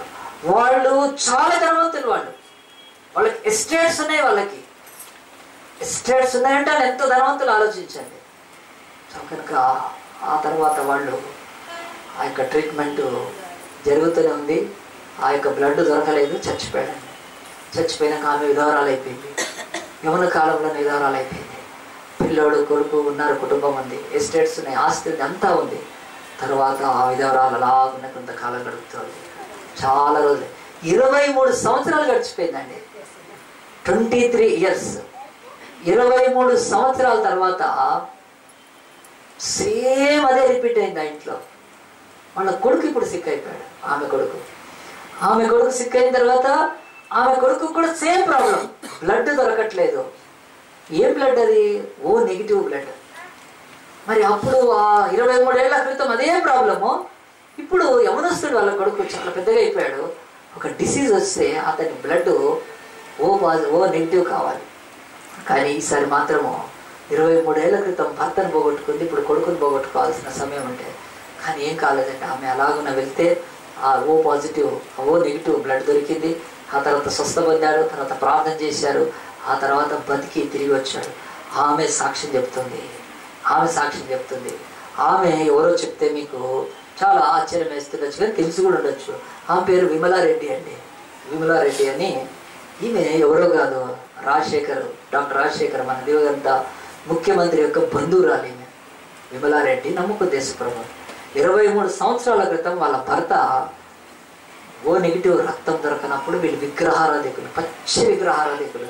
ఇప్పుడు ఆమె చెప్తుంది, నా జీవితంలో నా భర్తను పోగొట్టుకున్నప్పుడు మాకు దేవుడు లేడు, మేము ఆయన ప్రేమించి ఈమె సేవ చేస్తుంది. ఈమె వాక్యం ఇది మ్యాగజైన్లో ఆర్టికల్ కూడా రాసింది ఈమె, విమలారెడ్డి అని. ఈమె ఆమె దేవుణ్ణి ప్రేమించి, మేము రెడ్డిస్ అయితే, ఎస్టేట్స్ ఉంటే, అధికారాలు ఉంటే, ఎంత ఉన్నా నా భర్తను నా ముందు అలాగున్నా, ఏమి డబ్బులు లేక కాదు, హాస్పిటల్ లేక కాదు, ఇంకెక్కడికి వెళ్ళాను, ఓ నెగిటివ్, ఆ బ్లడ్ దొరకనప్పుడు చచ్చిపోయాను. అప్పుడు ఆమె బతుకులో ఇంతేనా మానవుల బ్రతుకులు అని ఆమె వెతుకుతూ ఒకరోజు యేసుప్రభుని తెలుసుకున్నాండి. ఆమె అనుకుంటుంది, ఓ నెగిటివ్ బ్లడ్ దొరకకపోతే చచ్చిపోతే, ఈరోజు మనుషులందరూ పాపులు కదా, వీళ్ళంతా చెడిపోయిన ఈ పాపం రక్తాలతో ఈ మరణాన్ని మింగుతూ ఉంటే పాతాళానికి వెళ్ళిపోతున్నారు. ఎవరైనా ఉన్నారన్నప్పుడు ఉన్నాడు యేసుప్రభు ఉన్నాడు. ఆయన 2 చేతులు చాచిన ఆయన బాహుల్లో, ఆయన పొడవబడిన గాయాల్లో నుంచి, చీల్చబడిన ఆయన శరీరంలోంచి కార్చిన రక్తము, అది ప్రేమకు సంకేతము. ఆ ప్రేమ ఆమెకు దొరికింది. ఈరోజు వాళ్ళ కొడుకుకి ఆ యొక్క ఓ నెగిటివ్ రక్తం దొరకటం పెద్ద కష్టం కాలేదు. ఎందుకు చెప్తున్నానంటే బైబిల్ అంటుంది, ఆమె చెప్తుంది, నేను ప్రభువును ప్రేమిస్తున్నాను. ఇప్పుడు నేను విగ్రహాలను ప్రేమించట్లేదు. ఇంకా ఆమె బంధువులు ఎంతోమంది ఉండొచ్చు విగ్రహాలను చేసేవాళ్ళు. డాక్టర్ రాజశేఖర్ రెడ్డికి సమీప బంధువు ఆమె, చాలా సమీప బంధువు. ఎక్కడికి వెళ్ళినా ఎస్కాట్స్, పోలీసు, వాహనాలు, ఎస్టేట్లు, స్థిరమైన డబ్బు ఉంది వాళ్ళ దగ్గర. అంటుంది, నాకు డబ్బు కాదు, ఆ ప్రభువును ప్రేమించినందుకు ఈరోజు నా కొడుకు దక్కాడు. తన భర్తను కొడుకుని ఇద్దరిని పోగొట్టుకొని తన బ్రతుకులు ఆ వేదన అనుభవించుకోవటానికి ఒకటే కారణం, ఆమె ప్రభువుని ప్రేమిస్తుంది. ఆమె ఈ మాట చెప్తుంది 91వ కీర్తన, అతడు నన్ను ప్రేమించున్నాడు కనుక నేను అతన్ని తప్పిస్తాను. మన బ్రతుకుల్లో ఈ మాటలు ఎందుకు చెప్తున్నా అంటే 2 ప్యారలాలుగా ఉన్నాయి. ఈరోజు నీ జీవితంలో దేవుడి మాటలు, లోకపు మాటలు. లోకపు మాటలు ఇసుకతో పోలితే దేవుడి మాటలు రాక్, అవి రాయి బండ లాంటివి కనుక. అయితే ఈ బండకు ఇసుకకు తేడా ఏంటంటే, ఇసుకలో త్వరగా ఏదో చేసినట్టుంటుంది పని, అది కూలిపోతుంది. బండ మీద కట్టుకున్నది, బండ మీద చేయబడిన పని అది శాశ్వతంగా ఉంటుంది. అగ్ని అయినా, వర్షమైనా, తుఫాన్ అయినా, వరదలు వచ్చినా, భూకంపం వచ్చినా, స్టిల్ రాక్ ఇస్ రాక్. దేవుడు అంటున్నాడు, ఈ లోకంలో ఏమీ కదిలించలేవు. ఇలాంటి దేవుడి మీద మన బ్రతుకును కట్టుకోవటానికి దేవుడు 2 చెప్తున్నాడు. నువ్వు అతన్ని ఘనపరుస్తున్నావా? నిన్ను ఘనపరుస్తాను. మనం ఘనపరచబడాలంటే ఎక్కడండి ఘనపరచబడాలంటే ఏదో మనం తీసుకొని పోయి మిస్ యూనివర్సో, మిస్ వరల్డ్ అని పెట్టడమో, లేకపోతే ఏ దేశానికి కాదంటే మనం ఘనపరచబడడం అంటే మనం సైకిల్ మీద వెళ్తున్నాం, మంచి 2 వీలర్ మీద వెళ్ళటం దేవుడు ఘనపరిచినట్టే. మంచిగా కదంటే, అప్పులు చేసి దొంగతనాలు చేసి కాదు, కారు, ఇల్లు, ఏదైనా ఈ చిన్నవాడి దగ్గర నుంచి దేవుడు ఈ రోజు నువ్వు ఈ లోక మాటలు అనుసరించి ఏమి పొందుకోవాలన్నీ అనుకుంటా, అవన్నీ దేవుడు నీకు ఇస్తాడు ఘనపరచడానికి. దేవుడు అంటాడు, ఆ దేశంలోకి ఎట్లొచ్చారు దానియేలు, షడ్రక్, మేషకులు, వాళ్ళు బానిసలు వచ్చారు. ఆ దేశానికి నెబుకద్నెజరు రాజు పట్టుకొచ్చిన వాళ్ళు చైన్లు వేసుకొని, తర్వాత వాళ్ళు ఎప్పుడైతే జ్ఞానవంతులని వాళ్ళు మంచి ఆ యొక్క జ్ఞానాన్ని కనపరిచినప్పుడు అప్పుడు ఆ చైన్స్ తీసేసి వాళ్ళకు ట్రైనింగ్ ఇచ్చి వాళ్ళని చేసుకోవాలనుకున్నప్పుడు దేవుడు అంటాడు, మనం ఏ స్థితిలో ఉన్నా దేవుడు మనల్ని ఘనపరుస్తాడండి. ఎక్కడ ఘనపరచాలి? ఈరోజు ఘనపరచడం అంటే అందరూ ఏమనుకుంటారంటే, చర్చికి వెళ్తే దేవుడిని ఘనపరచడం 2 చేతులేదు. ఇది అస్సలు ఘనపరచడం కాదండి. దేవుడిని గుర్తుపెట్టుకోండి, రాసి పెట్టుకోండి, అజయ్ పాల్ మాటలని రాసి పెట్టుకోండి. చర్చికి వచ్చి ఎవడైతే దేవుడిని ఘనపరుస్తున్నాడు అంటే అది ఉట్టి ఫూలిష్నెస్ సార్, గుర్తుపెట్టుకోండి. చర్చికి వచ్చి మనం ఏమైనా ఆయన ఆరాధిస్తాం, కానీ ఆయన ఘనపరిచేది బయటనే. నీ ఆఫీస్లో నువ్వు ఘనపరచగలగాలి, నీ ఇంటి కాలనీలో నువ్వు ఆయన ఘనపరచగలగాలి, నీ కాలేజీలో నువ్వు ఆయన ఘనపరచగలగాలి. అక్కడ ఘనత అదండి. అష్పనేజ్ అనే ఆ యొక్క నపుంసకుల అధిపతి వచ్చినప్పుడు వాళ్ళు ప్రాణానికి భయపడలేదు, ఉద్యోగానికి భయపడలేదు. దానియేలు చెప్తున్నాడు, అయ్యా మేము ఈ భోజనం తినము. ఎందుకు తినరు అంటే, మేము యూదులము, మాకు సున్నతి చేయబడింది 8వ దినం, మేము నమ్మే ఈ ధర్మశాస్త్రం కొరకు ప్రాణమైన వదిలేస్తాం తప్ప మేము నీ యొక్క భోజనం మమ్మల్ని పీకుతారా? పీకేసేయండి, మేము పోయి అందరిలాగా వెట్టి పనులు చేసుకుంటాము. వెట్టి పనులు చేసుకునేటప్పుడు ఏ గడ్డి తిన్నా ఎవడు పట్టించుకోడు, కానీ మీ దగ్గర ఈ గడ్డి మాత్రం మేము తినలేము. మీ దేవుడు, మీ దేశపు దేవుళ్ళు, దేవతలను మేము ఆరాధించాం. చాలా మంది మందిరానికి వెళ్ళి దేవుని ఏం కనపరచరండి. ఎక్కడైనా సాక్ష్యం చెప్పగలగాలి. ఒక ప్రసాదం ముందుకు తీసుకొస్తే చెప్పలేవా నువ్వు? నీ కొరకు ఆయన శరీరం అంతా పచ్చడిగా యేసుప్రభు ఆయన సిలువెక్కగలిగింది. ఘనపరిష్టం అంటే మనం ఎక్కడైనా మన పేరు రాసే దగ్గర, మనం అడుగు పెట్టే దగ్గర, ఆచారం ఆచరించే దగ్గర మన బ్రతుకులు ఘనపరచాల్సినవి అండి. దేవుడు అంటున్నాడు. అయితే ఏమొస్తుంది? ఘనపరిస్తే ఆయన నిన్ను ఘనపరుస్తాడు. నీ డబ్బు, నీ జ్ఞానము, నీకున్న శక్తి సామర్థ్యం ఎంతవరకు ఘనపరుచుకుంటావు నువ్వు? మహా అంటే ఒక స్టేజ్కి వస్తావు, సాఫ్ట్వేరో లేకపోతే ఇంకా ఏదైనా ఒక స్టేజ్కి రావచ్చు, తప్పేమీ లేదు. కానీ దేవుడు అంటాడు, దేవుణ్ణి ఘనపరిస్తే ఆయన రాజులు నీకు నమస్కారం చేసినట్టు కనపరుస్తాడు. అది ఆయన ఉద్దేశము, ఆయన చిత్తం. అది ఒక్క రోజులో జరగదు. అది దానియేలు వీళ్ళు 3 ఏళ్ళు ఉన్నారు అక్కడ. 3 ఏళ్ల తర్వాత రాజు కల రావడం, ఆ తర్వాత ఆ యొక్క గొప్ప స్థితి జరిగింది. ప్రియ దేవుని బిడ్డలారా, ఎందుకు ఈ మాటలు చెప్తున్నాను? నువ్వు గణపరుస్తున్నావు ఎక్కడైనా మొదటిగా ఆలోచించి. ఆయన గణపరచకపోతే ఎన్నడూ నువ్వు గణపరచకూడదు, గుర్తుపెట్టుకోవాలి. రెవరెండ్లు పెట్టుకొని, డాక్టర్లు పెట్టుకొని సొంతంగా గణపరుచుకునే ఈ సేవలో ఉండే వాళ్ళందరినీ దేవుడు చూసి నవ్వుతాడు. ఎర్రి వాళ్ళు దేవుడు గణపరచాలి మనల్ని కదా. దేవుడు అంతేకాదు, ఈ లోకంలో ఆయన ప్రేమిస్తున్నావా? ఆయన ప్రేమించడం ఏంటంటే మరి పాకెట్ తీసి ఆయన ప్రేమించడం అంటే 10 కాదు 50 కాదు 100 వేస్తే ఆయన ప్రేమించినట్ట. దేవుడు అంటాడు, నాకు ఆ యొక్క పచ్చ నోట్ల డబ్బులతో ఆయన ప్రేమించడం అంటే యేసుప్రభు స్పష్టంగా చెప్తున్నాడు, నన్ను ప్రేమించువాడు నా ఆజ్ఞలను గైకొంటాడు. ఆయన ప్రేమించేవారు ఆయన ఆజ్ఞలు గైకొంటారు. ఆయన ఆజ్ఞలు గైకొనడం అంటే యేసుప్రభు చెప్పేశాడు, ఒక స్త్రీని మోహపు చూపుతో చూస్తే అప్పుడే హృదయంలో ఆమెతో నువ్వు వ్యభిచారం చేస్తున్నావు అని అంటే వెంటనే ఆ మాట ఆయన ప్రేమిస్తే ఒక స్త్రీని చూసే చూపు కూడా మారిపోతుంది మనకు. మనం నోరు తెరిస్తే అబద్ధం ఆడుతుంటే అబద్ధికులకు ఆయన అసహ్యించుకుంటాడు. అమ్మో, నేను అబద్ధం ఆడకూడదు అంటే ఆయన ఆజ్ఞలు గైకొనటం ఆయనను ప్రేమించడం అండి. ఆయన ప్రేమించడం అంటే గిటార్లు పట్టుకొని, బైబిల్ పట్టుకొని, ప్రసంగాలు చేసి, పాటలు పాడితే ఆయన ప్రేమించడం అంటే ఎట్లా అండి? సొంత తల్లికి అబద్ధం చెప్పేవాళ్ళు, పాస్టర్కి అబద్ధాలు చెప్పేవాళ్ళు. ఇలాంటి అబద్ధికులు ఆయన ప్రేమిస్తున్నట్ట. మళ్ళీ తీసి 500 నోట్లు తీసి దాంట్లో ఇస్తాం, ఎక్కడికి పోతే తెలియదు. ఆయన ప్రేమించడం అంటే ఖచ్చితంగా ఆయన ఆజ్ఞలు గైకొనడమే. ఇవి 2 యేసుప్రభు చేశాడు కదా. ఆఖరి మాట చెప్పి ముగిస్తారు. యేసు తండ్రిని కనపరచలేదా? చాలా కనపరిచాడండి. యేసు దేవుడయ్యుండి, దేవుడితో సమానుడయ్యుండి, ఆయనకు తక్కువ ఈయనకేమి ఎక్కువ కాదు. దేవుడే యేసుప్రభు, యేసుప్రభే దేవుడు. తండ్రి కుమారుడే, కుమారుడు తండ్రిలో ఉన్నాడు. ఆయన ఈ భూమి మీదకి వచ్చినప్పుడు లాజరు సమాధి దగ్గరికి వెళ్ళి ఏం చేశాడు? తండ్రి, నా మరణను ఆలకించినందుకు నీకు వందనాలు అని చెప్పాడు. అంటే ఈజ్ గ్లోరిఫైయింగ్ గాడ్. యేసుప్రభు ఈ భూమి మీద అంతా కాలం ఆయన ఘనపరిచాడండి. పిలాతు దగ్గర పట్టుకొస్తే పిలాతు అంటున్నాడు, నాకు అధికారం ఉంది కదా, నువ్వు నోరు తెరువు, నిన్ను వదిలేస్తా అంటున్నాడు పిలాతు. ట్రయల్ జరుగుతుంది, మరణము, నేరము, శిక్ష ఘోరము. అంత పరిస్థితుల్లో తప్పించుకోవడానికి యేసుప్రభు అన్నాడు తెలుసా, పైనుండి అధికారం ఇవ్వకపోతే నువ్వు ఏమీ చేయలేవు, అయినా మటుకి ఆ తండ్రి చేతిలో ఉందని మరణ ఘడియల్లో కూడా ఆ తండ్రిని కనపరిచాడండి ఆ యొక్క యేసుప్రభు. అంతేకాదు, ఆయన మరి అలాగున కనపరిచినందుకు ఆ తండ్రి ఏం చేశాడు? ఈ యొక్క కుమారుడిని అన్ని నామాల కంటే పై నామము. ఈరోజు యేసుప్రభు నమ్మిన దేశాలెన్ని, లేకపోతే వేరే మతాలు ఆ యొక్క విశ్వసిస్తున్న వాళ్ళ యొక్క దేశాలెన్ని? 201 దేశాలండి. ప్రపంచంలో 201 దేశాలు యేసుక్రీస్తుని ఆరాధిస్తున్నాయి. అన్ని నామాల కంటే పైనామం.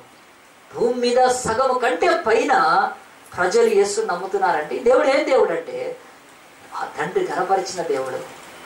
ప్రియ దేవుని బిడ్డ, రెండవది, యేసుప్రభు తండ్రిని ప్రేమించాడా? నిజంగా ప్రేమించాడండి. ఆయన యేసుప్రభు ప్రేమించి ఆయనకు అవిధేయుడిగా ఒక్క అడుగు వేయలేదంటాడు. నా తండ్రికి అయిష్టమైనది నేను ఏదీ చేయలేదు కనుక ఆయన నన్ను ఎన్నడూనూ విడిచిపెట్టలేదు. యేసుప్రభు చెప్తున్నాడు. యేసుప్రభు తండ్రిని ఎంత ప్రేమించాడు, తండ్రి యొక్క పనిని ఎంత ప్రేమించాడంటే ఒకరోజు బేతనియాలో నుంచి యెరూషలేముకు వెళ్ళటానికి పొద్దున్నే లేచి మరియ మార్త ఇంట్లో నుంచి, ఆ మరియ మార్తలు ఆయనకి ఏమాత్రం కూడా టిఫిన్ పెట్టలేదు. నేను కూడా ఇక్కడికి వచ్చిన తర్వాత వాలంటీర్స్ని అడుగుతూ ఉంటాను, టిఫిన్ చేసావా అంటే లేదు చేయలేదన్నా అంటారు. కింద లిఫ్ట్ దగ్గర నిలబడే లక్ష్మి దగ్గర నుంచి ఉమా, ఉషా, వీళ్ళంతా, జాన్ మార్కు, వీళ్ళంతా కూడా మరి శృతి కానీ అశోక్ కానీ వీళ్ళు చెప్తారా, మేము బ్రేక్ఫాస్ట్ చేయలేదు. చాలా సంతోషం అన్నారు. బ్రేక్ఫాస్ట్ చేయకుండా వచ్చి నేను వచ్చే గంట ముందు వచ్చి ఇక్కడ సేవలు చేస్తూ ఉంటాను. మిగతా వాళ్లకు ఈ వాక్యం స్టార్ట్ అయ్యేంత వరకు మరి రావడానికి టైం ఉండదు. ఆలోచన వాళ్ళు ఎంత ప్రేమిస్తున్నారు, ఆకలితో వచ్చి ఇక్కడ సేవ చేయడానికి ఇష్టపడుతున్నారు. కానీ అది యేసులోంచి వచ్చింది అలాగా మనసు. యేసు ప్రభు లేచి బేతనియా నుంచి బయటికి వెళ్ళిపోతున్నాడు. ఆకలి వేసింది ఆయనకు. ఆ రాత్రి కూడా ఏమైనా తిన్నాడో లేదో, కానీ తండ్రిని ఎంత ప్రేమించాడంటే ఆకలి కాదు, ఫస్ట్ మరి ఈ లోకంలో ఆత్మల రక్షణ అనిపోతుంటే ఒక చెట్టు కనిపించింది. ఆ చెట్టు మీద ఏమీ లేవు, దాన్ని శపించేశాడు, వెళ్ళిపోయాడు తప్ప ఆయన వెనక్కి వచ్చి ఆయన ఏదైనా ఆహారం తిన్నట్టు బైబిల్ చెప్పట్లేదు. దేవుణ్ణి ప్రేమించడం అంటే ఆయన సేవను ప్రేమించడం, ఆయనను ప్రేమించడం అంటే ఆయన ఆజ్ఞలకు లోబడ్డం అని బైబిల్ చెప్తున్నప్పుడు దేవుడు అతన్ని తప్పించాడు. యేసుప్రభు దేని నుంచి తప్పించాడండి? యేసుప్రభు సిలువలో ఉన్నాడు. యూదా సైనికులు, ఆ యొక్క రోమా సైనికులు, వాళ్ళకు ఆనాడున్న ఒక ఆచారం ఏంటంటే సాయంత్రం తర్వాత ఆ యొక్క శవాలను, అంటే ఆ యొక్క సిలువ మీద మరి ఆ యొక్క శరీరాలు ఉండకూడదు. వాళ్ళు యేసుప్రభు సిలువ పడిన రోజు వచ్చారు. వచ్చి ఏం చేశారంటే ప్రాణము పోవాలి అన్నది. పర్వాలేదు, ప్రాణం పోకపోతే కత్తి తీసుకొని కాళ్ళు నరికేస్తారండి. సిలువ మీద ఇట్లా జనరల్గా నరికి పారేస్తారు. అలాంటి క్రూరమైన శిక్షలు యేసు దగ్గరికి వచ్చాడు. కానీ యేసు ప్రాణం అప్పటికే పోయింది. అయ్యో ఈయన అప్పుడే చనిపోయాడా అన్నారు. ఆ మాట రాశాడు దేవుడు. అట్లా కాళ్ళు నరికేస్తే కాళ్ళు ఊడిపోతే కింద బ్లడ్ ఫాస్ట్గా పడిపోయి చచ్చిపోతారు. అంటే డెడ్ అయిన తర్వాతనే వాళ్ళను సిలువలోంచి తీసుకొని కిందికి దించాలి. అది రోమన్ రూల్ కనుక. కానీ యేసు ప్రభు యొక్క కాళ్ళు నరకటానికి వచ్చారని, కానీ అప్పటికి ఆయన ప్రాణం వదిలేశాడు. వాళ్ళు అంటారు ఈయనకు అప్పుడే ప్రాణం పోయిందా అంటారు. అంటే దేవుడు ఏం చేశాడంటే, అతడు నన్ను ప్రేమించుచున్నాడు కనుక నేను అతన్ని తప్పిస్తానంటే, దేవుడు అతని ఎముకలలో ఒకటైనా విరగదు అని చెప్పాడు. ఆయన ఎముకల్లో ఒక్కటి విరగలేదండి. యేసు ప్రభు పునరుత్థానుడైనాక 2 కాళ్ళు లేకపోతే ఎట్టుండేదండి. యేసు ప్రభు పునరుత్థానుడై అదే కాళ్ళతో లేచి ఆయన అందరికి కనపడి 40 దినాలు కనపడ్డాడు. ఆయన ఎముకలలో ఒక్కటి ఇరవడకుండా అతడు నన్ను ప్రేమిస్తున్నాడు. కుమారుడు తండ్రిని ప్రేమించాడు. ఆ తండ్రి అతన్ని ఆ యొక్క రోమా సైనికులు నరికి పారేకుండ దగ్గర నుంచి పాతాళంలోకి వెళ్ళిపోయి, ఆయన భూగర్భంలోకి వెళ్ళిపోయి, మరణశాలలోకి వెళ్ళి కూపంలోకి వెళ్ళిపోయాడు యేసు ప్రభు. అక్కడ నుంచి మృతుల్లోంచి ఆయనను పైకి లేవనెత్తాడు యేసు తండ్రి. దేవుడు ప్రేమిస్తున్నాడు కనుక తప్పిస్తాడు దేవుడు. ఎందుకు చెప్పాల్సి వచ్చిందంటే, మన వద్ద ఈరోజు 2 మార్గాలు ఉన్నాయి. అందరం తలలు వచ్చి దేవుని సన్నిధిలో ఇక్కడ నుంచి కదలకు ముందే అడుగుదాం, ప్రభా ఈ లోకంలో ఒక పద్ధతి ఎప్పుడు ఉంది నాయన, మరి బైబిల్లో కూడా నీ వాక్యం ఎప్పుడు ఉంది. నేను నమ్మేది దేని మీదనో, నా జీవితాన్ని కట్టుకునేది దేని మీదనో, నేను సాగేది దేని మీదనో, నేను నడిచేది దేని మీదనో, నేను ఏ గమ్యం వైపు వెళ్ళాలనుకుంటే ఆ గమ్యమే చేరుకుంటాను ఆయన. 2కు చెడ్డ రేవడి మాత్రం కాకుండా ప్రభా నా బ్రతుకుల్లో ఈరోజు నీ దాసుని మాట్లాడుతుండగా, అయ్యా నీ ఆత్మచేత నన్ను బలపరచు స్వామి, నన్ను నాయన తండ్రి స్థిరపరచు ప్రభా. తృణీకరిస్తే ఆయన నిన్ను తృణీకరిస్తాడు తప్ప ఆయన మొదట తృణీకరించేవాడు కాదు. ఎన్ని చోట్లను ఆయన తృణీకరిస్తాడు. ఆయన తృణీకరించి ఆయన చేత ఘనపరచబడగలుగుతామా మనము? ఆలోచించండి. ఈరోజు చిన్న చిన్న సాంప్రదాయాలు, చిన్న చిన్న ఆచారాలు మన చుట్టూ ఉండే వాళ్ళ దగ్గర పోల్చుకుంటే, షడ్రక్ మేషక్ అబేద్నెగో దానియేలు బెల్తెషాజర్ అని పేరు దానియానికి, వాళ్ళు దేవుని తృణీకరించలేదండి. వాళ్ళ జనములంతా తృణీకరింపబడి దేశము రాజ్యము పోగొట్టుకొని బానిస బ్రతుకులు బతుకుతున్నప్పటికీ ఆ యవ్వనస్తులకు ఒకటి తెలుసు, దేవా మేమైతే నేను తృణీకరించలేదు నాయన. చిన్నప్పటి నుంచి మా పితరులు, మా ఇంటి వాళ్ళు అడ్డమైన ఆచారాలు ఆచరించి నేను వదిలిపెట్టారు కనుక దేశము పాడు దిబ్బైంది నాయన. కానీ మేము నిన్ను ప్రేమిస్తాం, నేను గనపరుస్తాను అని వాళ్ళు తిండి దగ్గర నుంచి గనపరిచారండి. బహుశా ఇప్పుడు అలాంటి రూల్స్ మనకి ఏమీ లేవు, కానీ తిండి దగ్గర నుంచి అంటే అక్కడ గనపరచవలసిన సమయం వచ్చినప్పుడు ఎవరైనా ఏదైనా అన్ని ఆచారాలను తీసుకుని ఓపెన్గా ప్రేమతో చెప్పచ్చండి. అష్పనేజును దానియేలు అడిగిన దానికంటే మనకి ఈరోజు అంత బ్యాడ్ పరిస్థితులు ఎక్కడొస్తాయండి. ఎవడో ప్రసాదం పట్టుకొని వస్తే తినడానికి అంత ఇబ్బంది ఎందుకు పడిపోతున్నాం? ఉద్యోగం బీకేస్తారా, లేకపోతే తీసుకొని పోయి సరునగర్ పోలీస్ స్టేషన్లో వేసేస్తారా? చెప్పండి. ప్రభువుని మేము గణపరచడానికి తీసుకోవట్లేదని చెప్పండి. ఇక దేవుని పెట్టారా, ఎక్కడుంది ఆయన గణపరిచే తత్వము? ఘనపరచడం అంటే ఆయన పండలాంటి క్రీస్తు మాటల మీద కట్టుకోవటమే కనుక ఈరోజు నీ ఎదుట దేవుడు ఇచ్చిన ఈ యొక్క 2 మార్గాల్లో దేవుని యొక్క ప్రేమను బట్టి మనం ప్రభు యొక్క పాదాల దగ్గర, దేవా నిన్ను ఘనపరిస్తే నన్ను ఘనపరుస్తాను అంటున్నావు కనుక స్వామి నిన్ను ఎల్లప్పుడూ ఘనపరుస్తాను ఆయన. నిన్ను ఘనపరుస్తుంటే మెల్లగా నా బ్రతుకులో నాయన అన్నిటిలో ఘనపరచబడతాను ప్రభా. అంతేకాదు ప్రభా, నిన్ను ప్రేమిస్తే తప్పిస్తావు నాయన. అది వ్యాధైనా, అది మరణమైనా, అది ఇరుకులైనా, ఇబ్బందులైనా, ఇంకేదైనా ప్రభా నన్ను తప్పిస్తావు. నిన్ను ప్రేమిస్తాను ప్రభా. ఇది శాశ్వతమైన మార్గం కనుక దీని మీద నన్ను కట్టడానికి యేసయ్యా, నేను నిన్ను ఘనపరచడానికి నువ్వు ఎంతమందితో తృణీకారం పొందావు యేసయ్యా. నీ ముఖం మీద ఉమ్మ వేసిన, నీ బట్టలు లాగి వేసిన, అయ్యా నీవు నా తండ్రి నాయన వీధుల్లో ఈడ్చబడ్డా, మేకలతో కొట్టబడ్డా, నా కొరకు ఎంత తృణీకారం అందేవు ప్రభా. కానీ నిన్ను ఘనపరచడానికి, నీ ద్వారా ఘనత పొందడానికి ఆ పని చేసావు కదా నాయన. అంతేకాదు ప్రభా, నువ్వు తండ్రిని ప్రేమించడం నాయన, ఆ ప్రేమలో మా కొరకు రక్తం కార్చావు నాయన. ఆ ప్రేమలో 39 కొరడా దెబ్బలు నాయన అనుభవించి మమ్మల్ని తప్పించడానికి, వ్యాధి మరణాల నుంచి నువ్వు చెప్పిన యేసయ్యా నీ ప్రేమను మేము తక్కువ చేసుకోకుండా నీ ప్రేమకు మేము సమర్పించుకుంటాం నాయన. సహాయం చేయండి. ఎవరైనా తీర్మానం చేసుకుంటే ఒక్క మాట ప్రార్థన చేయడానికి ముందు మీరు చేయి చూపిస్తే, దేవా ఇప్పటి నుంచి ఈ దాసుడు పాస్టర్ చెప్పిన మాటలు నమ్ముతున్నాను ప్రభా. ఎందుకు నాయన మనుషుల్ని పొగడాలి? ఎందుకు నాయన మనుషులను కనపరచాలి? ఎందుకు ప్రభా మనుషుల యొక్క ప్రాపకాల కొరకు వెంపర్లాడాలి? దేవా నిన్ను కనపరిస్తే నేను కనపరుస్తాను ఆయన. నిన్ను ప్రేమిస్తే తప్పిస్తాను ఆయన. నేను ఏ హాస్పిటల్లో ఉన్నా, ఏ స్థితిలో ఉన్నా, ఏ లోయలో ఉన్నా, ఏ గుంతలో ఉన్నా, అయ్యా నిన్ను ప్రేమిస్తే తప్పించే దేవుడు ప్రభా. నేను ప్రేమిస్తాను ప్రభా. ఇప్పటి నుంచి దేవునికి స్తోత్రం, దేవునికి స్తోత్రం, దేవునికి స్తోత్రం, దేవునికి మహిమ కలుగుగా. చేతులు దించి వేద్దాము, ప్రార్థన చేసుకుందాం. మహోన్నతుడా, పరిశుద్ధుడా, ప్రేమ స్వరూపి నీకే మహిమ గంతలు కలుగునుగా నాయన. ఈ దినము ప్రభా నా తండ్రి, లోకపు పోకడ నా తండ్రి, ఒకవైపు నా తండ్రి లోకపు మాటలు, లోకపు జ్ఞానము నా తండ్రి, మా స్వంత తండ్రి నాయన మరి అనుభవము, ఎక్స్పీరియన్స్ ఇవన్నిటిని పెట్టి ప్రభా నాయన మేము శాశ్వతమైన జీవితాన్ని కట్టుకోలే